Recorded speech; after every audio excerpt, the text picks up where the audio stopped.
Good morning. Chopra ji classes में आपका फिर स्वागत है। हमने लेसन 9 के 3 प्रश्न किए थे, आज आगे करेंगे। प्रश्न नंबर 4,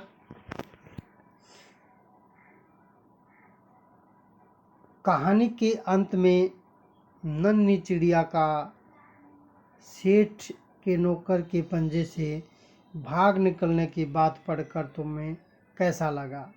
40, 50 या इससे कुछ अधिक शब्दों में अपनी प्रतिक्रिया लिखिए। तो भाई, कहानी का जो अंत हुआ है, नन्ही चिड़िया का जो सेठ है, सेठ के नौकर के जो पंजे से भाग निकलने की जो बात आई थी लास्ट में, उससे पढ़कर तुम्हें कैसा लगा? और 40-50 शब्दों में या इससे कुछ अधिक शब्दों में अपनी प्रतिक्रिया लिखनी है। भाई, कैसे हुआ था? उत्तर लिखेंगे कि कहानी के अंत में नन्ही चिड़िया का सेठ के नौकर के पंजे से भाग निकलना प्रसन्नता की बात है। बिल्कुल है भाई, किसी की कैद में आने से हम आज़ाद हैं। आज़ादी सबको प्रिय होती है, कोई भी पराधीन रहकर खुश नहीं रह सकता। पक्षी तो खुले आसमान में विचरते अच्छे लगते हैं। सेठ का लालच भी चिड़िया की आज़ादी को नहीं खरीद सका था। चिड़िया को तो अपनी माँ, घोंसला, सूरज की धूप, नदी का पानी, खुली हवा तथा फूल अच्छे लगते थे, इसलिए वह आने वाले खतरे से सावधान थी। उसकी सावधानी ही उसे स्वतंत्र रहने में सहायक हुई। तो ये चौथा प्रश्न। अगले प्रश्न पे चलते हैं। प्रश्न नंबर 5, माँ मेरी बाट देखती होगी। नन्ही चिड़िया बार बार इसी बात को कहती है। आप अपने अनुभव के आधार पर बताइए कि हमारी जिंदगी में माँ का क्या महत्व है। उत्तर लिखेंगे, माधवदास सेठ नहीं चिड़िया को अपने पास रोकने के लिए कई तरह के माधवदास सेठ जो है वो नन्ही चिड़िया को अपने पास रोकने के लिए कई तरह के लालच देता है, परंतु उस चिड़िया को सेठ के लालच में कोई दिलचस्पी नहीं है। कोशिश करता है माधवदास उसको रोकने के लिए, तरह तरह के लालच देता है, लेकिन चिड़िया को सेठ के लालच से कोई दिलचस्पी नहीं है। उसे अपनी माँ की फिक्र हो रही है कि वह उसका घोंसले में इंतजार कर रही होगी। और चिड़िया को फिक्र हो रही है कि उसकी माँ उसका इंतजार कर रही है घोंसले में।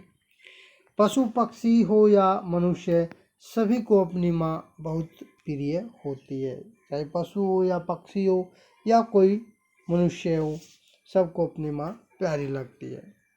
माँ के बिना बच्चे का जीवन अधूरा होता है। माँ ही हमें अच्छे बुरे का ज्ञान करवाती है। वह आने वाले सुख दुख से परिचित करवाती है। एक दिन मेरी माँ को कुछ ज़रूरी काम से बाहर जाना पड़ गया। वे मेरे लिए खाना बनाकर रख गई थी। कि भाई, माँ है वो अच्छे बुरे का ज्ञान करवाती है और जो सुख दुख है उससे हमें परिचित करवाती है, परिचय करवाती है सुख और दुख से। एक दिन मेरी माँ को कहीं किसी ज़रूरी काम से बाहर जाना पड़ गया और वो मेरे लिए खाना बना करके रख गई, परंतु मेरी लापरवाही से वह खाना बंदर उठाकर ले गया। मेरी ही लापरवाही थी कि उसे बंदर उठाकर ले गया। मुझे बहुत जोर की भूख लगी थी। मुझे खाना बनाना नहीं आता था। कुछ देर तक माँ का इंतज़ार किया, परंतु माँ नहीं आई। फिर अपने आप खाना बनाने का प्रयास किया। पता था कि मुझे खाना बनाना नहीं आता था, जोर की भूख लगी थी। कुछ देर तक माँ का इंतज़ार किया, परंतु माँ नहीं आई। फिर अपने आप ही खाना बनाने की कोशिश की। जैसी भी कच्ची पक्की रोटी बनी, खाली खाना बनाते समय कई बार हाथ जला और गर्मी का भी अनुभव हुआ।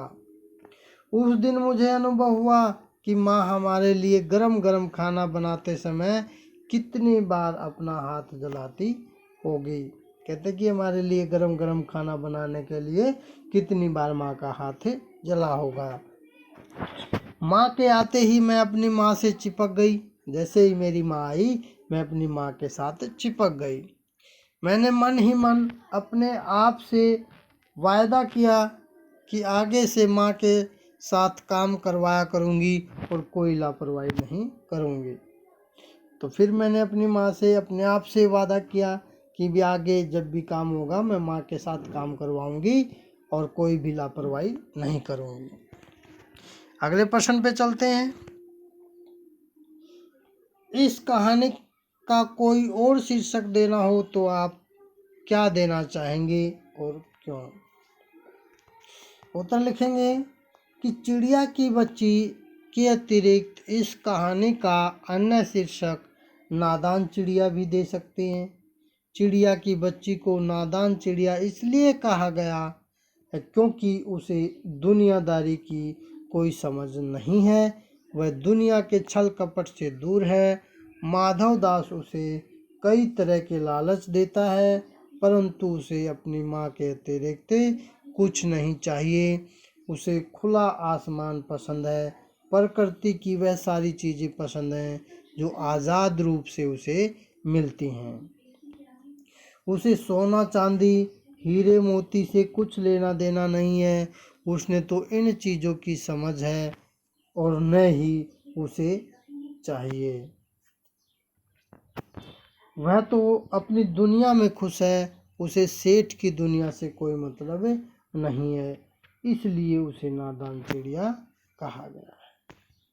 तो ये आज के प्रश्न हमारे पूरे हुए लेसन 9 के अभ्यास के प्रश्न पूरे कर चुके हैं। अगर अभी तक आपने चैनल को सब्सक्राइब नहीं किया है तो आप जल्दी ही चैनल को सब्सक्राइब करें और साथ ही बेल वाले आइकन को दबा दें ताकि आने वाली नई वीडियो का नोटिफिकेशन आपको मिल जाए। धन्यवाद।